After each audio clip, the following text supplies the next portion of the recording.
Eh bien, retour à notre émission avec notre invité. Et donc, on a rendez-vous aujourd'hui avec Badis Kenissa. Donc, c'est sa chronique aujourd'hui. Donc, il va également intervenir sur quel sujet. Ben, on va le voir. C'est une chronique en toute liberté. Et donc, moi, je ne choisis pas. Donc, j'écoute comme vous.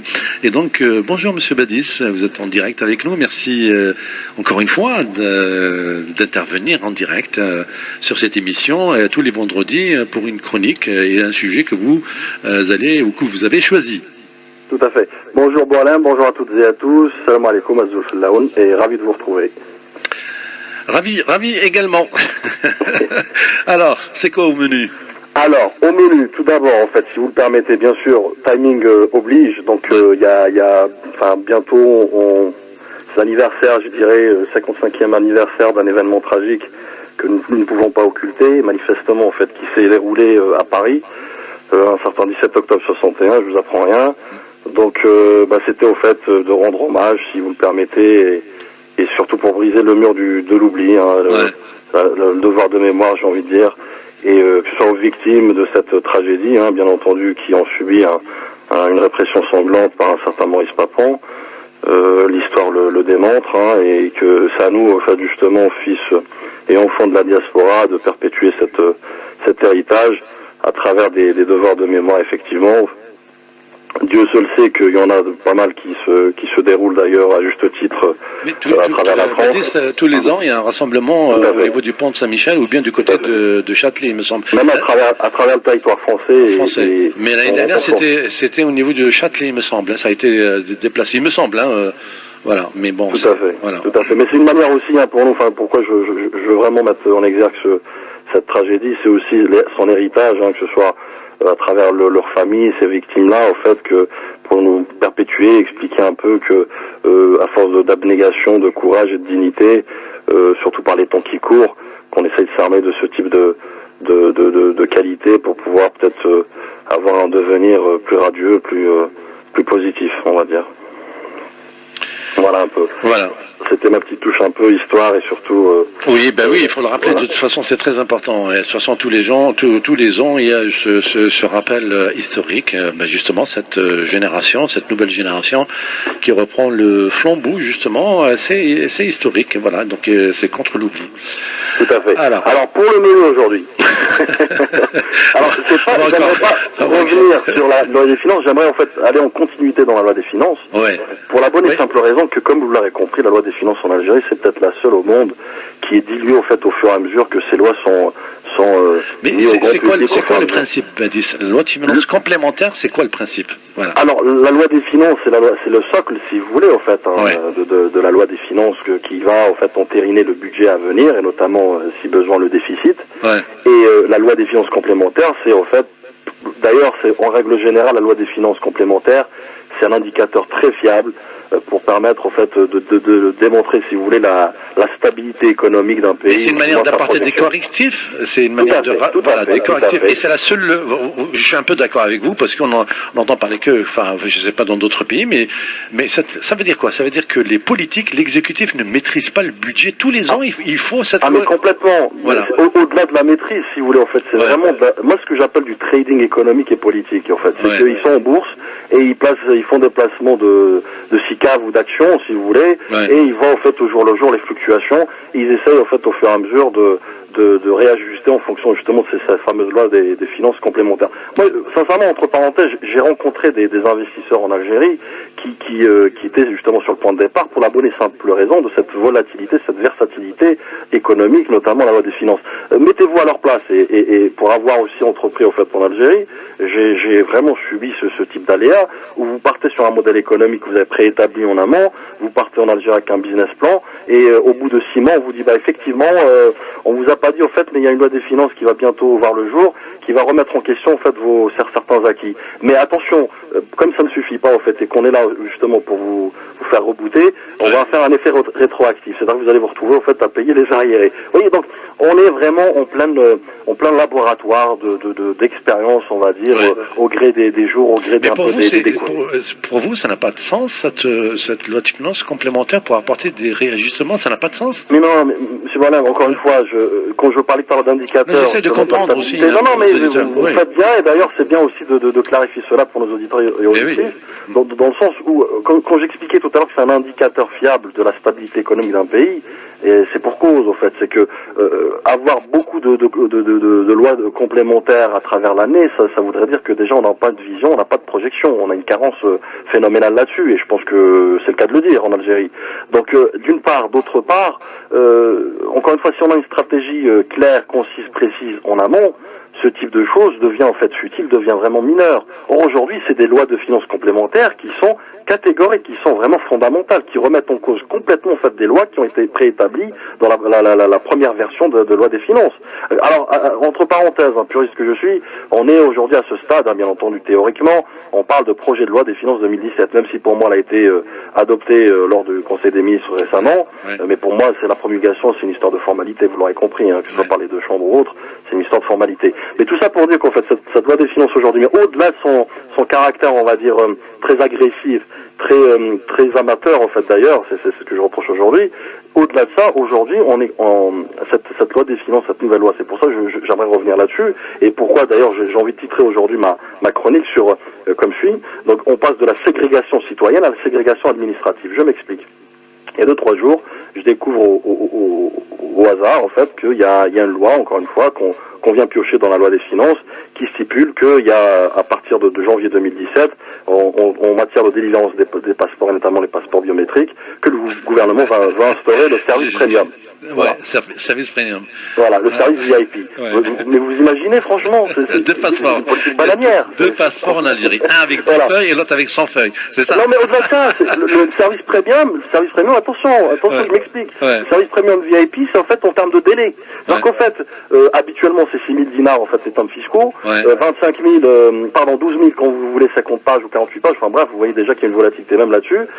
Mais combien même, admettons que, ok, ça existe. Maintenant, vous payez 25 000 dinars, au lieu de 6 000 dinars pour l'avoir sous 8 de jours. D'accord. Mais avec beaucoup de pages. Non, mais c'est ça, moi, j'ai pas compris. Ça veut dire, les Algériens, aujourd'hui, ils ont deux passeports. Enfin, une partie des Algériens ont un passeport avec, je sais pas combien de feuilles, 6 ou 7, je sais pas quoi. Et puis, une autre partie des Algériens, ils ont un passeport avec beaucoup de feuilles. Apparemment, parce qu'ils doivent se déplacer beaucoup. C'est pour les visas. C'est pas normal, ça. Non mais voilà, je partage ce point de vue, mais au-delà de ça, comme ça ne suffisait pas... Citoyen et sous-citoyen, quoi. Tout à fait. Mais c'est pour ça que je parle de ségrégation. Mais moi, je veux mon passeport à 40 pages, je suis désolé. Non, mais au-delà de ça, je voyage beaucoup. Au-delà de ça, on peut dire, on peut prétendre que peut-être effectivement, il y a des gens qui voyagent beaucoup, donc ils ont besoin de beaucoup plus de pages pour éviter un renouvellement à répétition. Mais là, on parle vraiment de ridicule. C'est des entreprises, c'est des entrepreneurs. Oui, en règle générale, moi pour être franc avec vous, j'en avais en fait, c'est pour dans le sens où vous en voyagez beaucoup. Mais ça, à la limite, c'est tolérable, c'est dans la limite du tolérable. Moi, là où le bas blesse pour moi, en fait, et c'est vraiment où ça me pose problème, c'est que dans la ségrégation administrative, dans le sens où en fait, dans le traitement des dossiers. Je veux une clarification. Vous dites que vous en avez un passeport algérien à plusieurs feuilles? J'ai jamais vu, moi. Bien sûr, vous en avez en fait à 50 pages, maintenant qu'ils ont rendu à 48 pages. C'est jamais vu, jamais. Ah oui, c'est un livre en fait, c'est un bouquin, dans lequel en fait c'est un mémo dans lequel vous pouvez mettre des choses et voilà. Non, mais encore une fois, je vais au bout de mon idée. C'est à la rigueur, ça me dérange pas. C'est comme pour les renouvellements de passeports pour X visa parce que vous avez transité par Israël ou autre. Donc ça c'est peut-être connu. Enfin voilà, c'est assimilable, on va dire. Mais là où ça me pose problème, c'est en matière de différenciation administrative. C'est-à-dire, en fait, on va connecter des dépôts de dossiers de passeport biométrique, en l'occurrence, où il y aura la personne A et la personne B, sauf que la personne A va être traitée plus rapidement sous 8 de jours parce qu'elle a payé beaucoup plus que la personne B. Et pour moi, c'est juste inimaginable. Bien sûr, on est dans une démarche de gestion d'alimentation, gestion de magasins alimentaires, donc à bas étage, dans lequel on va essayer de chercher une certaine fiscalité, une certaine recette à travers ce type d'opération. Mais encore une fois, pour moi, c'est révélateur d'une stratégie, un manque de stratégie et de vision archaïque, vraiment primitive. Au-delà bien entendu de l'image qu'on peut véhiculer à travers le monde et à travers les pays qui d'ailleurs se disent africains, pour un juste titre, qui se disent développés et auxquels nous on est à la traîne. Il y a aussi, comme ça ne suffisait pas, sachez-le pour information, à partir de janvier 2017, et ça j'informe aussi les auditeurs et auditrices, qu'à partir de janvier 2017, votre carte nationale biométrique en cas de perte ou de vol, c'est-à-dire dans lequel vous n'y êtes pour rien, vous devez vous acquitter d'un timbre de 1000 dinars pour renouvellement. Ouais. Vous voyez, donc voilà. Donc, mais vous verrez, hein, bientôt, quand vous allez au consulat pour renouveler quoi que ce soit, on va vous sortir un menu en fait avec des tarifs, une grille tarifaire, pour dire voilà, ça si vous voulez en fait couverture rose, bleue, rouge, ou à quittant de page, ou sous 8 de jour, sur 48 heures avec on est en plein ridicule en fait, pour être franc avec vous. Je savais pas que ça existait à plusieurs pages. Franchement, je savais pas. Je l'ai lu il y a pas longtemps. Je dis bon, peut-être c'est bien pour faciliter la sortie des entrepreneurs, donc algériens, à aller dans les salons possibles. Hein. Bon, mais le type il est pas entrepreneur à vie, hein. Il peut aussi. Donc voilà, je sais pas. Bon. Tout à fait. Voilà. Non, mais tout ça pour vraiment relever le caractère un peu très agressif et amateur de cette loi des finances qui, à mon sens, au-delà de l'escalade fiscale, avec toutes ces dérives, bien sûr, parce que quand un pays avec un extra de fiscalité, bien sûr, non contrôlé, va forcément impacter la croissance économique, le chômage et j'en passe. Donc, au-delà de ça, mais vous savez pourquoi? Parce que pour la bonne et simple raison, pour eux, la justice sociale et la solidarité nationale, si vous voulez, pour eux, elle se mesure seulement en fait au niveau des montants des transferts et des subventions. J'avais évoqué avec vous la dernière fois, c'était le FMI qui s'est prononcé justement sur la croissance et que l'Algérie allait connaître, une croissance assez pas assez aisée, mais quand même significative. Je crois qu'on a évoqué ça ensemble. Tout à fait rapidement, d'une manière platonique, effectivement. Et vous savez, le FMI, ça reste en fait une institution diplomatique, qu'on se dise. Donc il y a des intérêts à défendre. Ça, je ne vous apprends rien. Donc le FMI. Il passe du coq à l'âne, qu'on se le dise.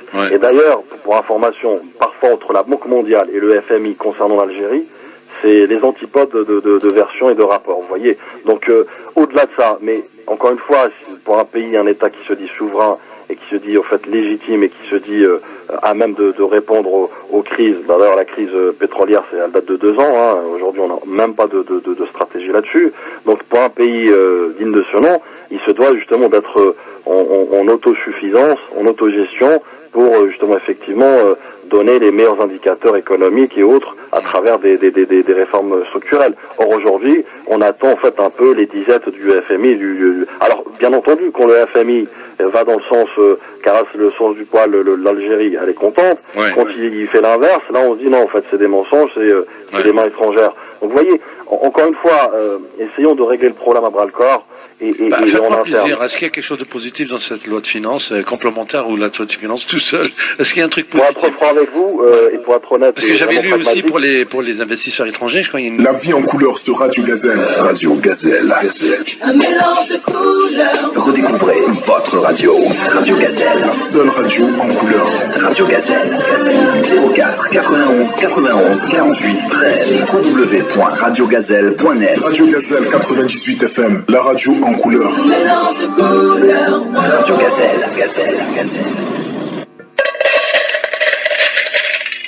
Attention, vous voulez récupérer du cash en urgence? Voilà la solution. Comptoir Central de l'Or vous rachète tout votre or au prix le plus haut. Bijoux anciens, bagues, bracelets, parures, bijoux cassés, pièces d'or, débris tout carat. Ne bradez plus vos bijoux, ne les laissez pas dormir en gage à payer des intérêts pour rien. Au Change du Port, avec une expérience de 30 ans, nous les rachetons immédiatement. Venez vite négocier avec nous, soit au 38 rue de la République dans le 2e, place Sadi Carnot, soit au 54 rue Paradis dans le 6e à Marseille.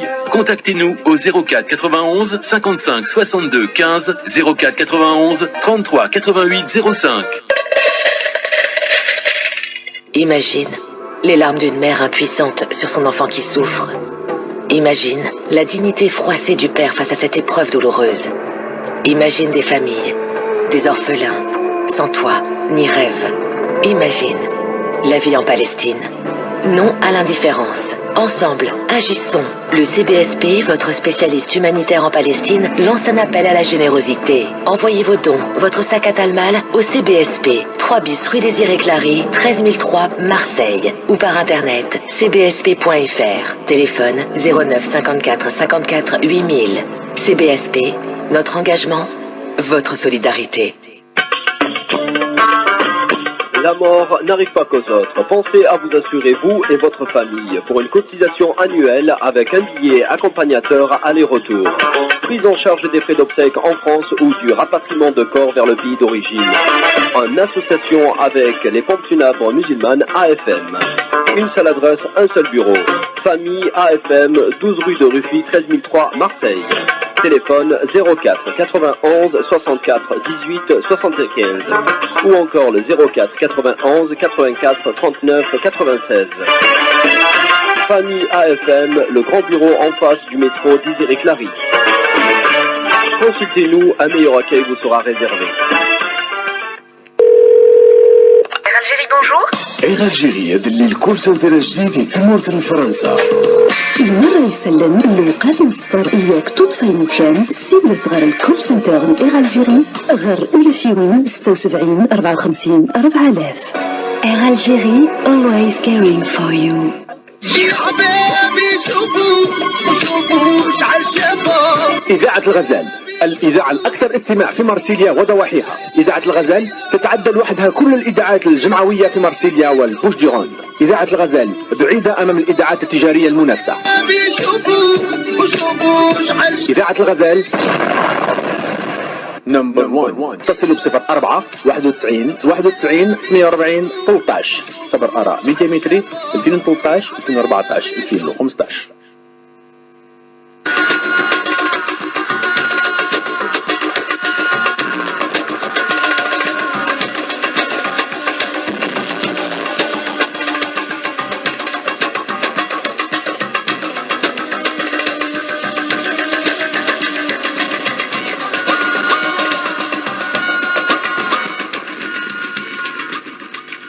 Eh bien, retour à notre émission avec notre invité, Monsieur Badis, qui est toujours en ligne avec nous, et on était en train d'évoquer cette loi de finances complémentaires, mais une bonne nouvelle, j'avais évoqué l'investissement. Il me semble que l'ouverture du capital, justement pour attirer un peu plus d'investissement de l'étranger, puisque ça aussi c'est un signe quand vous avez beaucoup de gens qui investissent, au-delà de la stabilité politique, donc quand il y a de l'investissement qui rentre, donc voilà, c'est bon signe pour la santé, pour la croissance économique, mais on n'est pas tout le temps convaincu. Mais voilà, comme je le disais la dernière fois, en fait, au-delà des effets d'annonce, qui pour moi sont purement des effets d'annonce, au-delà de cette annonce-là, justement, sur les IDE, et notamment pour booster et encourager les IDE, d'ailleurs, à juste titre, il n'y a pas foule au niveau des investisseurs là-dessus. Depuis pas longtemps, ouais. Ouais, voilà, encore une fois, et malgré l'annonce d'ailleurs où il passe majoritaire, encore une fois, quand vous faites une annonce comme celle-ci, qui est dépourvue de toute stratégie, on va dire, profonde, de réforme structurelle, forcément, l'investisseur, qu'il soit petit ou grand, qu'il soit PME ou multinational, a besoin d'être rassuré sur certains aspects. Mais c'est peut-être une volonté aussi de l'exécutif, parce que bon, ils n'ont pas besoin d'investisseurs, quoi. C'est aussi ça, non ? Non, mais est-ce qu'on n'en a pas besoin aujourd'hui, justement? Est-ce que, effectivement, le peuple algérien n'a plus besoin d'idées ou n'a plus besoin, tout simplement, d'une économie productive? Non. Qui plus est, par ces temps qui courent, de vaches maigres, qu'on se le dise, où il y a cette crise pétrolière énergétique, qui d'ailleurs dure depuis 2 ans vraiment avec une tendance baissière du baril. Et c'est pas pour autant qu'on a établi. Ça stabilise là en ce moment. Oui, mais vous savez, ça stabilise, mais encore une fois, c'est de la cosmétique, c'est de la volatilité. Comme pour demain, ça peut redescendre à $20 le baril. Quand vous indexez qui plus est votre loi des finances avec un baril de référence à $50, c'est ce que j'ai évoqué la dernière fois, pour moi c'est tout simplement du suicide économique. Quand vous savez que déjà il y a une tendance baissière comme j'expliquais, d'une part, pour moi je vois en ça une interprétation, une lecture très pragmatique qui est juste d'institutionnaliser le futur défi. Mais ça c'est les lois du marché aussi, c'est les lois du marché, ça il n'y a aucune responsabilité de la part de l'exécutif, c'est les lois du marché, que ce soit l'Algérie ou tous les pays producteurs. J'avais aussi compris que même les Russes, ils vont se joindre, ils sont joints justement à cette réunion, et qu'eux aussi ils vont baisser la production, voilà, donc c'est aussi une réaction un peu normale. Non, mais il n'y a pas de lien, si vous voulez, en fait. Oui, j'entends bien, je suis d'accord avec vous sur cette approche-là. Mais moi, je parle justement d'approche, on va dire, de projection, de réforme et de plan d'action, de feuille de route, si vous voulez. Aujourd'hui, moi, ce que je disais tout à l'heure, c'est un peu du trading économique, dans lequel le peuple est la seule hypothèque. voyez, donc on n'a pas demandé au peuple justement ce qu'il en pense de cela. La loi des finances est imposée avec une escalade fiscale envers justement toujours les plus démunis d'ailleurs, la classe sociale la plus précaire, d'une part avec des augmentations en veux-tu en voilà, mais au-delà de ça, au-delà de la Russie et autres, il faut que l'Algérie aujourd'hui accepte et assimile cette intermondialisation dans laquelle nous vivons. Aujourd'hui, nous ne sommes pas seuls dans ce monde. Le fait de, encore une fois, je me répète, indexer un baril de référence à $50 alors qu'on sait très bien qu'il subit des fluctuations depuis quelques années déjà, pour moi, encore une fois, je me le répète, c'est une manière vraiment déguisée d'institutionnaliser un futur déficit qu'ils acceptent d'ores et déjà. Encore une fois, ce gouvernement, il a besoin de comprendre, voilà, que il faut passer d'une politique rentière vers une politique économique productive. Chose qu'on n'a pas encore compris. Aujourd'hui, on finance par des recettes d'hydrocarbures. Le jour où on financera des projets d'infrastructure, des projets structurels par de l'autofinancement, par une économie riche, productive, voire même exportatrice, ce jour-là, on aura atteint à la partie d'un défi, j'ai envie de dire, parce qu'effectivement, vous avez la loi du marché derrière. Comme voilà, on a compris aussi ces derniers temps qu'il y avait une volonté politique pour donner un coup, j'allais dire pour booster l'industrie, puisqu'on avait remarqué beaucoup d'usines de montage, à savoir à commencer par celle de Renault à Oued-Télette dans la région d'Oran, et d'autres projets de ce type-là qui se mettent en place. Donc on a ce sentiment aujourd'hui qu'il y a peut-être une volonté politique de réindustrialiser l'Algérie, j'allais dire. Vous l'avez dit, voilà, c'est un sentiment, ça reste un sentiment. Donc factuellement, il faut être terre à terre et faut voir les choses telles qu'elles sont. Aujourd'hui, vous avez évoqué les usines de montage. Je dis bien de montage, une pas de fabrication. Oui, bien sûr. Voilà. L'Espagne a commencé comme ça, la Turquie a commencé comme ça. Elle a commencé comme ça. Je suis d'accord avec vous, mais elle a commencé avec. Plein d'exemples. Entièrement d'accord avec vous, si ce n'est à un point dans lequel je diverge, c'est que vous avez évoqué certains pays qui sont devenus d'ailleurs même le Maroc voisin. Mais ils ont établi une feuille de route en amont, c'est-à-dire c'est du gagnant-gagnant, c'est du win-win, dans le sens où on a évoqué pas mal de sujets en amont, notamment le transfert de technologie, de savoir-faire, et essayer d'intégrer un tissu, justement, ce qu'on appelle un tissu d'intégration automobile pour la sous-traitance automobile. Aujourd'hui, les sous-traitants, et je suis très bien placé pour le savoir et pour le confirmer, les sous-traitants automobiles en Algérie se comptent sur les doigts de la main, une seule d'ailleurs. Vous voyez, donc d'ailleurs Carlos Ghosn à l'époque, quand il avait installé politiquement pour une solution politique Renault en Algérie, c'était une solution politique pour justement apaiser les tensions, mais surtout, il avait émis certaines craintes en amont qui sont avérées d'ailleurs par la suite, notamment sur le tissu d'intégration. Sachant que le ministre de l'époque de l'industrie avait négocié 50-60% de taux d'intégration sur 5 ans. C'est juste ridicule dans le sens quand on sait qu'il n'y a pas de tissu d'intégration automobile en Algérie, si ce n'est certains sous-traitants qui travaillent en règle générale avec la SNVI, la société phare automobile qui fabrique des camions étatiques, ni plus ni moins. Pour l'anecdote, moi j'avais rencontré en fait un sous-traitant qui fait des pare-brises, j'en ai discuté d'ailleurs pour l'anecdote, il m'explique que moi du jour au lendemain j'ai vu l'armada de services qualité et autres de Renault débouler chez moi, on m'explique les cahiers des charges, les réformes, les formalités, les spécifications techniques, il leur a dit que moi j'ai même pas assez de sable pour fabriquer ce que vous dites. Mais il faut un début à tout. Non mais un début, j'ai amorcé, je suis d'accord avec vous. Voilà, j'ai évoqué volontairement un certain nombre de pays, l'Espagne, la Turquie, la Roumanie. Voilà, juste pour aller dans la continuité, si vous le permettez, récemment, il était question de loi de réouverture ou la levée de l'interdiction de l'importation des véhicules de moins de 3 ans. Mais ça, c'est une bêtise, ça. Et voilà, donc, vous voyez la volatilité où elle est. Donc quand on voit qu'on veut encourager un secteur automobile, mais de l'autre côté, on réouvre en fait. D'ailleurs, quand on dit réouvrir, c'est un gros mot, le secteur automobile, quand on sait très bien que les crédits à la consommation sont destinés exclusivement pour l'acquisition d'une Renault symbole. Donc voilà, il faudra qu'on m'explique où on cherche du patriotisme économique ou alors de l'ouverture économique à tout va. Donc encore une fois, l'amorçage doit se faire dans de bonnes conditions. Voilà, c'est là où je veux en venir. Le Maroc à côté, il a eu une stratégie franche, mais sans pour autant tomber dans la vente.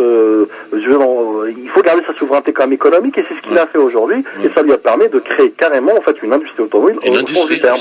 Voilà, qui se compte par milliards de dollars de retombées économiques pour le pays. Chez nous aussi, il y a Volkswagen, il y a aussi il y a les Allemands, il y a et ça se met en place. Je pense qu'il y a cette volonté. Quand il y a une volonté, c'est déjà bien.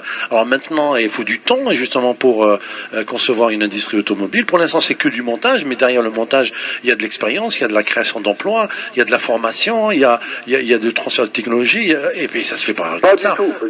Je sais pas, mais justement, au grand regret de se voir là-dessus, le dossier de Renault, le dossier automobile, je le maîtrise parfaitement pour y avoir été à maintes reprises. Ouais. Donc Renault, si vous voulez, il n'y a aucun transfert de technologie. Récemment, sur l'unité de montage, je dis bien de montage, où ils avaient 2 lignes de montage à Tlilet, dans l'ouest algérien, près d'Oran.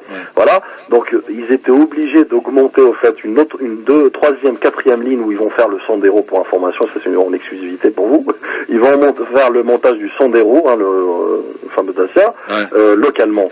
Mais c'est pour en fait donner un certain sentiment de boost de la production pour expliquer politiquement qu'ils vont vers le bon chemin.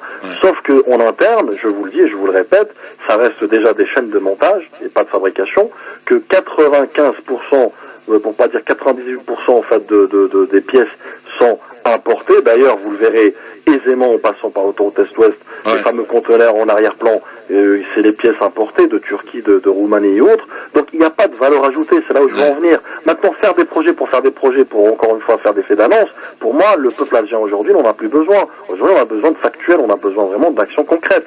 Et les actions concrètes, elles passent par justement une réflexion, une feuille de route. Quand vous dites je lance des projets, regardez, à juste titre, juste pour l'anecdote également, parce qu'il y a beaucoup d'anecdotes concernant l'Algérie, vous l'aurez remarqué.